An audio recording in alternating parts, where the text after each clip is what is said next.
Good evening, everyone. Welcome to another edition of the Daily Deuce. I'm Gary Graves from just outside lovely but cold and rainy Louisville, Kentucky, home of the Kentucky Derby. In Maryland, the land of pleasant living and the land of a W by the Baltimore Orioles, John Webster. How you doing, Big John? Gary, how you doing, man? I'm doing really, really good. After three rough losses to the Tampa Rays over the weekend, my O's just got a W today. They just beat Milwaukee 2-0. So we're still in the pennant race. We're 1-3. John, it was a wonderful weekend in the Baltimore, Washington area. The Nats came back yesterday and beat the Mets in the bottom of the eighth. Nelson Cruz hit his 450th home run yesterday. It was just great. They beat the Mets and saved themselves from an 0-5 start, an 0-4 start, just like your Orioles did today. Getting that first win, man, you never know what can happen. And the Washington Capitals beat the Bruins yesterday. So, man, it was a good weekend all around. It's a good weekend. You're right. We're going to have a good weekend, a good show. I'm excited. But, Gary, guess what? We would be remiss if we didn't say hello to our traffic cop, our producer, our technical director, John Pitt. Pitt, how you doing, man? Mr. Pitt, let's not be remiss. Okay, he's refusing to talk to us today. Because we're talking baseball. That's not his thing. I once again forgot to take myself off mute. I'm sorry, guys. Please do not fire me. Oh, no. Look, we wouldn't have a show without you. This is when I start getting excited about basketball because we got the playoffs. You guys got any early predictions there? Who's going to win it all? Wow. He's not messing around, Gary. All right, I'm gonna jump in those cold waters right now. I'll tell you, man, I like the Phoenix Suns. I really, really like the Phoenix Suns.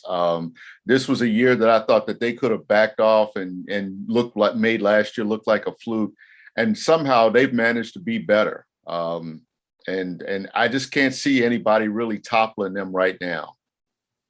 John? Hey, Phoenix is tough. I really enjoy how they play ball.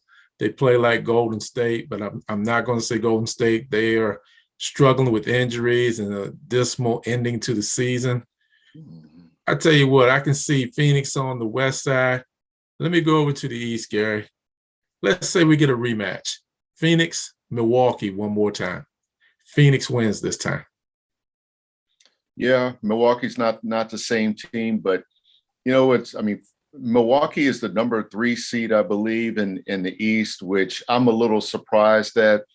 I think they're number 2. Wait a minute. They were battling with Boston for 2 and 3. I think they may have slipped ahead of Boston. Yeah, I didn't look at last night's results. I know I watched Boston win yesterday. I remember that, because they just destroyed Memphis. And of course, Memphis was resting a whole lot of guys, but I'm still shocked the Miami Heat are the number 1 seed. I'm telling you, that is one of the quietest number 1 seeds. But I think the thing, as much as I like Phoenix, I feel like both number 1 seeds have to get past that first round series. I mean, after they get past the playing games and get past the number 8 seed and the eventual number 8 seed in the first round, and those matchups always scare me. I remember one year when Golden State, I think, was the number 8 seed, might have been even lower, depending on how many teams were back then. But that was like one of those years, those rare years where they say the sun shines on the dogs behind, and they won that first round playoff series, and I think they beat the Dallas Mavericks that year. Dallas Mavericks. That was the year Dirk Nowitzki was the MVP. Yep. So be wary of being the top dog. Because it's just like I said, all those little dogs kind of gunning for you. And as you and I know, John, in the DC area, watching the Caps become a number 1 seed, winning the President's Cup, and getting knocked out like 10, 12 years ago by the Montreal Canadiens. That was John.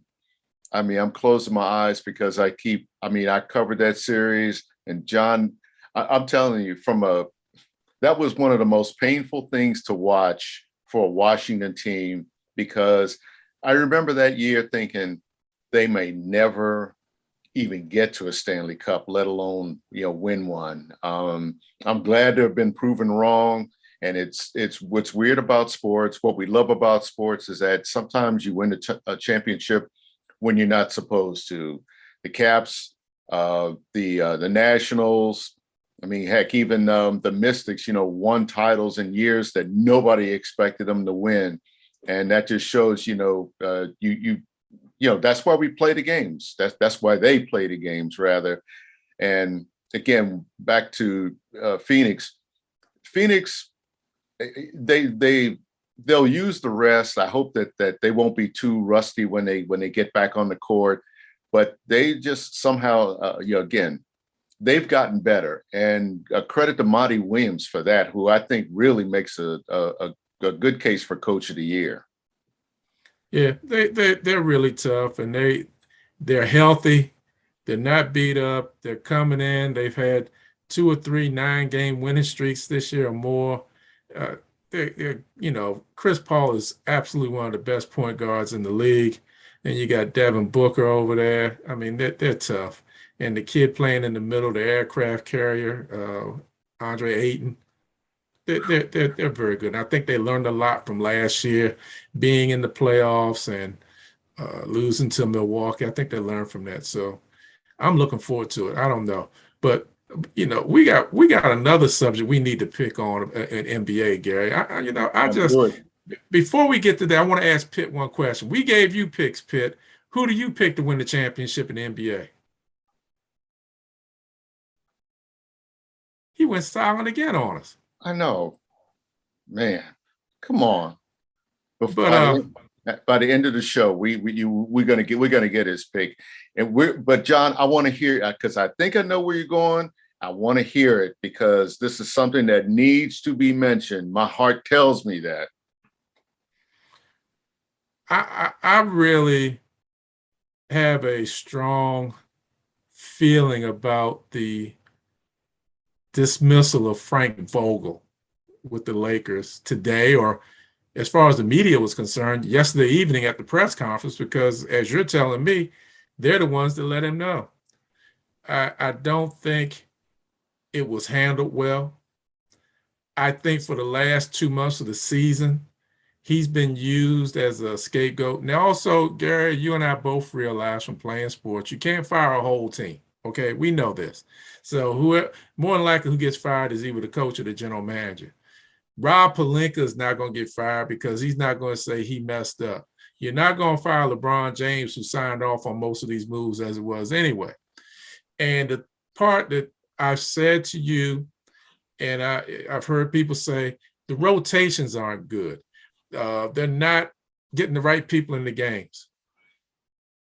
In my humble opinion, I don't know what rotation you could have put together with that when you had injuries, you had square pegs you were trying to put in a round hole. It just didn't work. But the person left responsible who got blamed for this was Frank Vogel. He's unfortunately one that lost his job. But Gary, mark my words, that man will have a job tomorrow if he wants another coaching job. He's a very strong defensive coach. The Lakers, honestly, Gary, in my opinion, what the Lakers should have done, and they didn't do it when they hired Vogel, they should have hired Ty Lue. That's who they should have hired in the beginning, because wasn't Lue on the bench, or he ended up going to the Clippers? Went across town. Yeah, he went across town to the Clippers. Okay, but that's who they wanted, and that would have worked. I mean, and Vogel was looking over his shoulders because there were all sorts of assistant coaches who were former coaches on the bench. There was Jason Kidd on the bench. Lionel Hollins, I think, was going to be on the bench. I mean, it was all sorts of stuff going on. It just wasn't a good situation for him. He won the championship in 2020, and it went downhill after that. And I still say on this whole thing with Russell Westbrook, people want to blame Russell Westbrook. People want to say it's Westbrook's fault. People want to say Westbrook can't play anymore. People want to say he's lost a step. When you make a decision about a player, you need to know what a player can do. Russell Westbrook is a player that plays with the ball in his hands. He is not a player that plays off the ball. That's not his strong point. It's not his strong point because he's not a consistent shooter from outside. He's a scorer, not a shooter. He's not a great person to catch the passes. He can make the passes, but catching, passing, cutting, that's not what he does. What he does is make things happen by having that ball in his hand. You had a conflict there because that's what LeBron James does. But LeBron James is ball dominant. You never took the ball to LeBron James' hand. You never got the ball back in Westbrook's hand. Westbrook's confidence began to erode as the season went on. His shots started becoming air balls, and it was because, in my opinion, he wasn't used correctly. You know what Russell Westbrook does. You know what he brings to the table.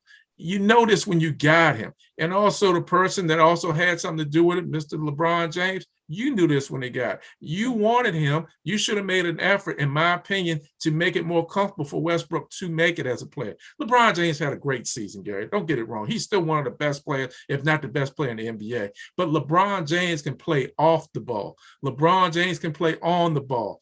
You got Westbrook. He cannot play off the ball. That's not his strong point. Put him where he can play and stop trying to put a square peg in a round hole. Yeah, that's my diatribe. Yeah, well said, all around. I really can't add anything to that. The one thing that I really, and I'm going to say this, as much as I love LeBron James, I'm telling you, I want to see him catch all the heat, all the smoke, everything for building this team. Because this, as much as you want to blame Helinka, rightfully so, about it, he was only doing what LeBron James told him to do. The moment, and I heard this today, and I don't usually agree with this guy on the radio, but he said today, and he shall remain nameless, but when he said today that the moment that Russell Westbrook walked into that locker room, LeBron lost all respect for Frank Vogel. And there's a lot of truth to that. You look at the substitution patterns. You look at everything you said about how Westbrook was used, off the ball, or how he played off the ball, and that's not his strong suit. All the things that should have worked did not work. And the biggest thing about all these moves that LeBron James pushed for, that's an old team. I hesitate to use a more profane term for it, but this is a family show, John. But the bottom line is that team was just flat out old.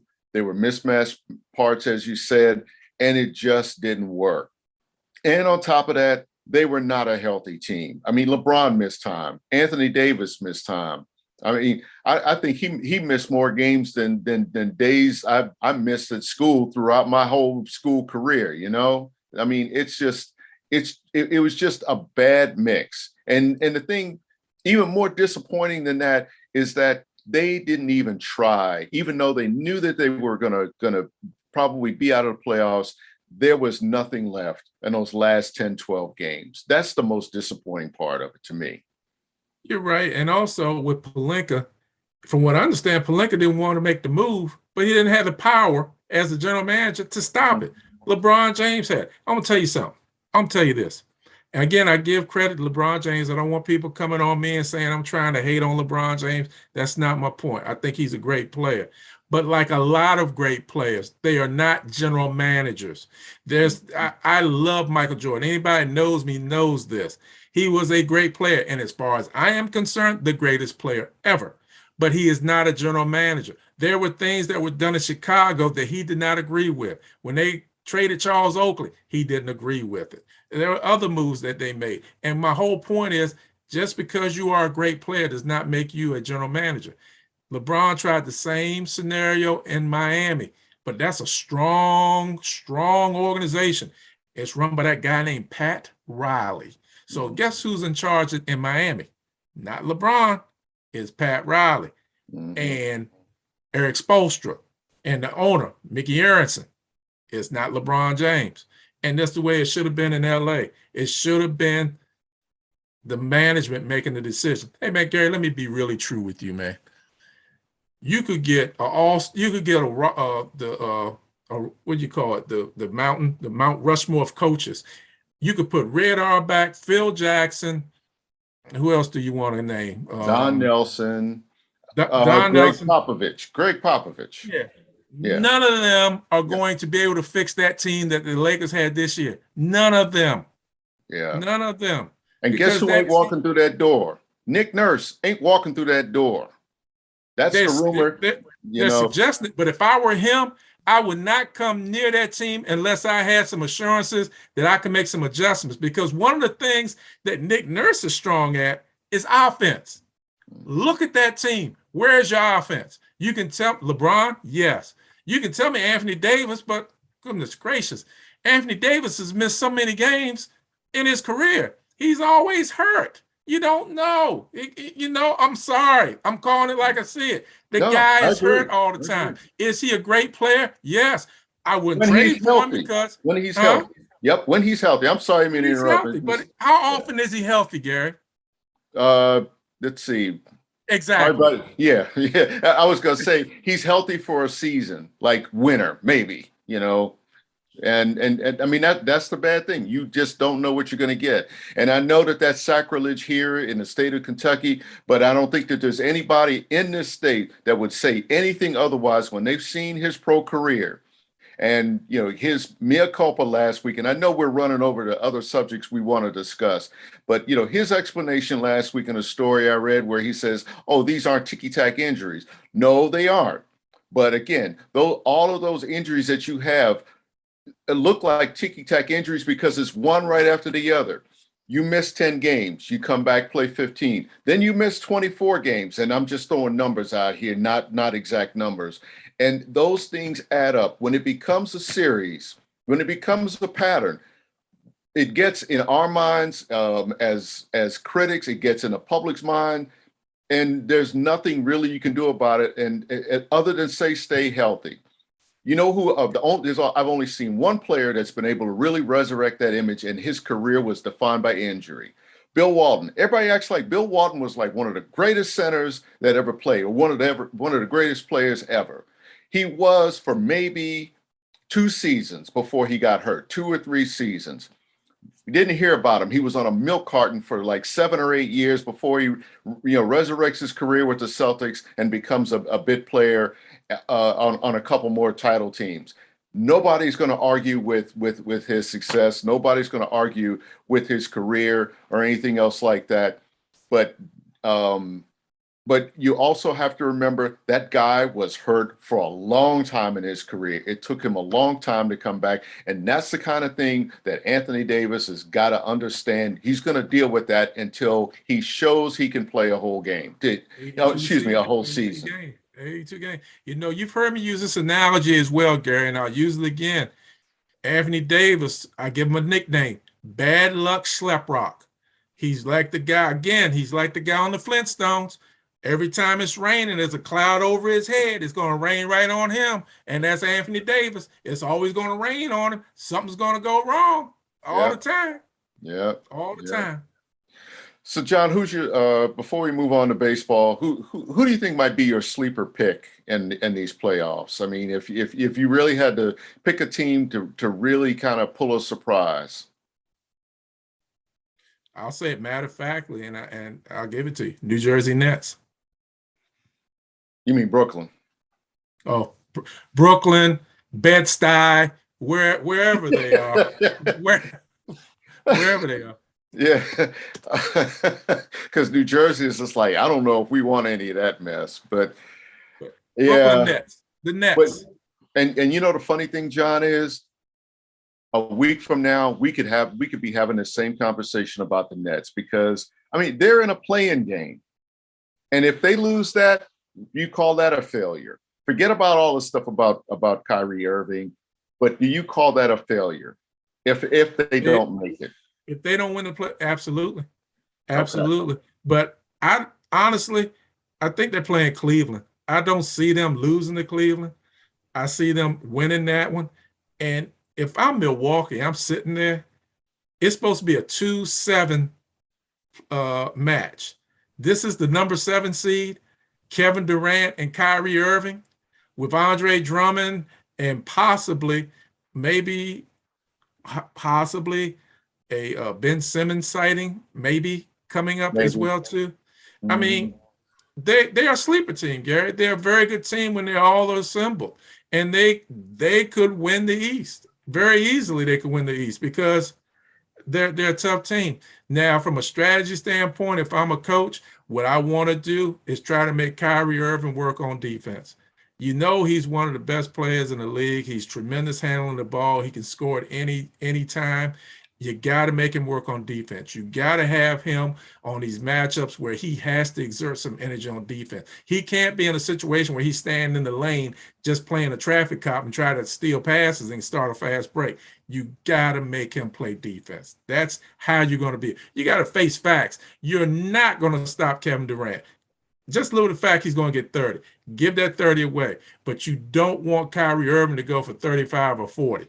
You're not going to stop him, but you got to be able to contain him, and you got to make him work on defense. Yep, yep, indeed. It's been a really rough weekend in the NFL. The family, they're mourning the death of Dwayne Haskins, a former Washington quarterback and backup quarterback in Pittsburgh. I'm not going to say anything about his career. Anytime a young man is taken away in his youth, it's a sad thing.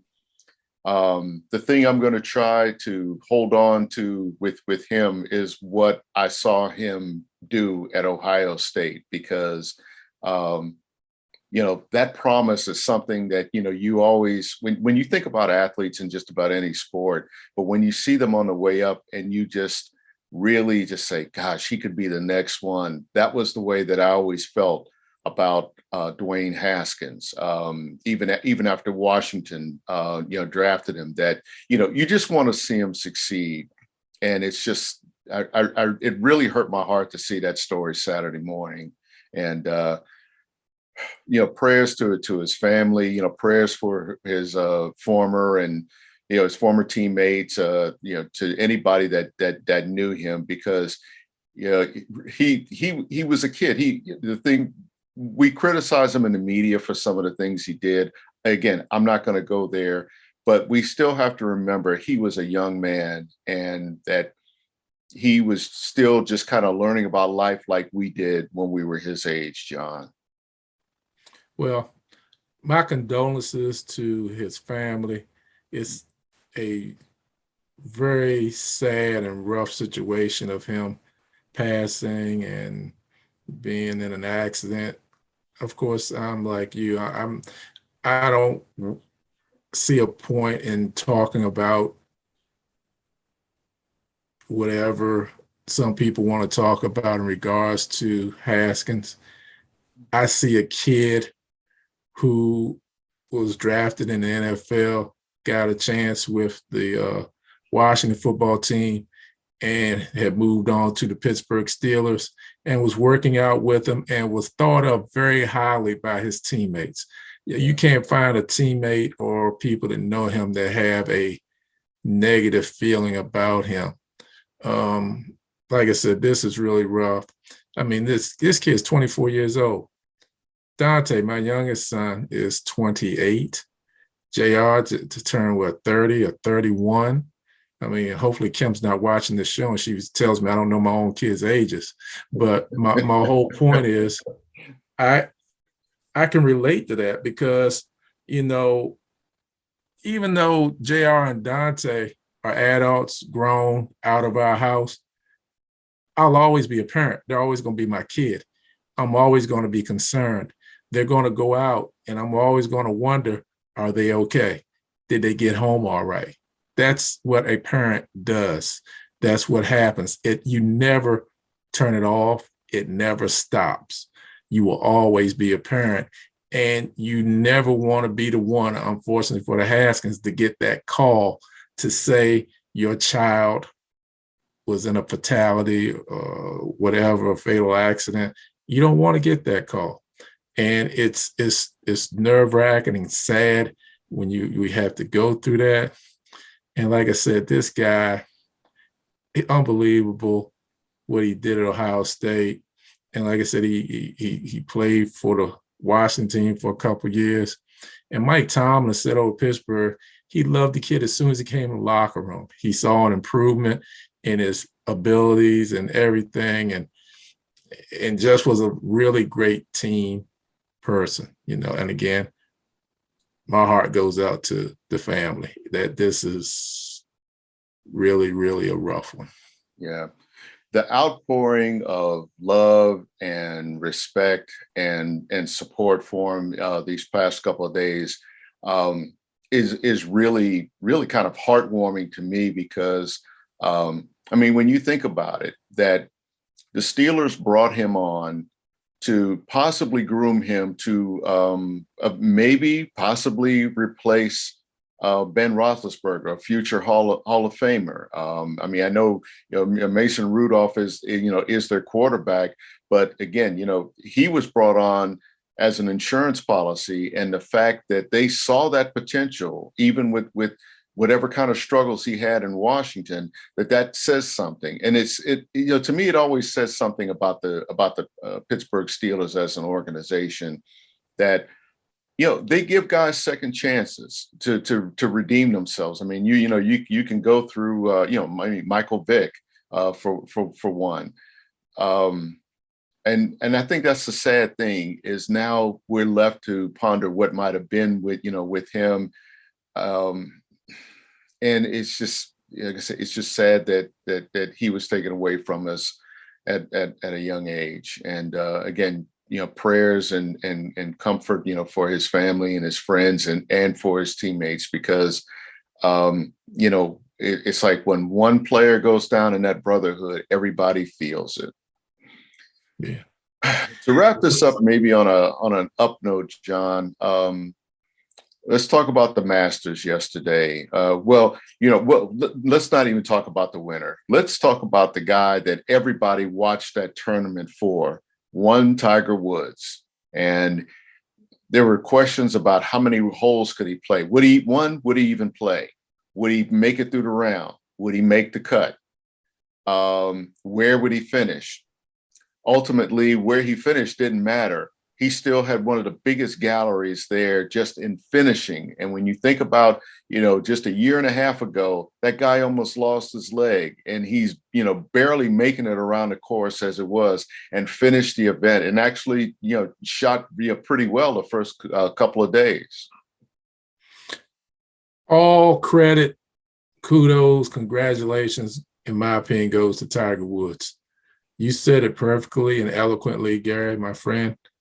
This is a man who was in a terrible car accident last year and could have lost his leg, could have been amputated. And here we are a year later, and this guy is walking a golf course. Now, keep in mind, this is a professional golfer. He's not playing golf like you and me, Gary. Like, we're too lazy to walk a course. We were in a cart. At least after the first 2 holes, I'm riding in the cart. I'm not walking 16 more holes.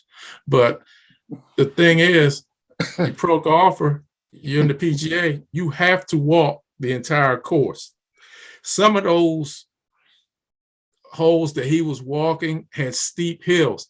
And people don't believe that sometimes. It's harder to walk down a hill than it is to walk up a hill. It puts more pressure on your legs because you really don't have the control you want to have sometimes. And he made it through. He finished in 40th or something like that. To me, that's totally irrelevant. I mean, that's good. It's irrelevant. What's beautiful is this guy came back, was able to make the cut, play the entire weekend, and he finished, man. Nobody even expected that.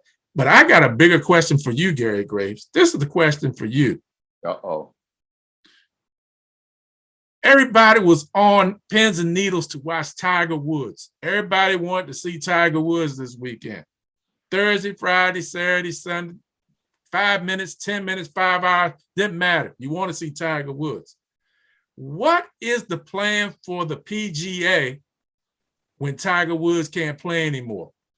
Who is the cash cow you go to make sure everybody's tuning in on Sunday or Thursday, Friday, Saturday, and Sunday? Who do you go to? That's my question to you. You play golf a lot more than me, Gary. You tell me. John, I can, you know something, I really can't answer that. For a while, maybe about 7 or 8 years ago, I thought Rory McIlroy was going to be that guy. And in fact, I remember when the PGA Championship was here at Valhalla in Louisville, and I mean, walking the greens, Ricky Fowler, Rory, those are the two guys that really stood out. And I'm a big Ricky Fowler fan. We're still looking for that breakthrough from him. I mean, he's been one of the more competitive golfers, or he was. I mean, but Rory McIlroy, I really thought was poised to be that guy. Dustin Thomas, we thought was poised to be that guy, and he may still be that golfer, because he's like Tiger. I think we've loved watching his dominance and knowing that he can basically pick and choose his spots to do whatever he wants on the course. And then he made others chase him. There's no player like that out there right now. I don't know if there ever will be again. And that's, your question is so good. But I do think you have to kind of create now. The golf tour has to really not create winners, but they have to build up some of these guys. Like, the Scotty Scheffler story, that's been kind of muted, him winning this tournament. If you watched him, here's a guy that had a 6 or 7 stroke lead and looked like he was about to lose the tournament. I mean, if you looked at him, he just didn't think he was there. There's this, I think it's called imposter syndrome, where, somebody just feels like they're going to be discovered or something like that as a fraud. That's the kind of attitude that he was kind of walking around. And I don't know if it was a motivational factor for him or not, but, he still ends up winning by several strokes yesterday. And really, he was not in danger of losing, any real danger of losing that tournament. I mean, he almost, went wire to wire, and he might have I didn't really follow his stuff as closely as Tiger, but those are good stories. What golf needs to replace Tiger is someone who can show dominance, somebody that, you have a guy who fans and players can love and hate at the same time. I can't really think of anybody that hated Tiger Woods like that. I think a lot of people, were on his back when he was having his struggles, including, a year and a half ago with that car accident.